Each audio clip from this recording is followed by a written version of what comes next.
नमस्कार मित्रांनो, आमचे नेकनूर या गावातील हे सुपुत्र लहू काळे हे व्यंग चित्रकार आहेत. तर आमचे असे गावामध्ये रती महारथी आहेत, असे अख्ख्या देशात नाव गाजलेले. तर आमच्या सरांचं नाव अख्ख्या देशात गाजलेलं, आमच्या नेकनूरचं नाव त्यांनी अख्ख्या देशामध्ये मोठं केलेलं आहे. तर मी एवढं भाग्यवान आहे की माझ्या हॉटेलमध्ये ते जेवायला आले. मला फार अभिमान वाटतो त्यांचा. सर माझ्या इथं जेवायला आल्याबद्दल सरचे पहिले धन्यवाद. मी सरचा लय मोठा फॅन आहे, कारण सरचा विषय नाथफळ आहे. नमस्कार, मी लहू काळे सकाळ ग्राउंडचा व्यंग चित्रकार. मागच्या 19 वर्षापासून शेतकऱ्याच्या जीवनासंबंधी, शेतकऱ्याच्या प्रश्नासंबंधी मी साकाट्याद्वारे प्रश्न मांडत आहे.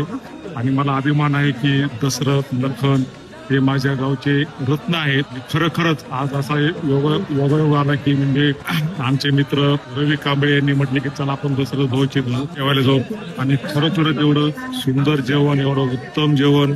आणि मला खरोखरच हा म्हणजे माझ्या लहान्या भावासारखा आहे. मी लहानपणापासून आम्ही त्याला पाहतो आणि नक्कीच उत्तरोत्तर दशरथची प्रगती हो, मी शुभेच्छा आणि आशीर्वाद देतो. खूपच सुंदर छान जेवण. अगर शक हो तो आजमा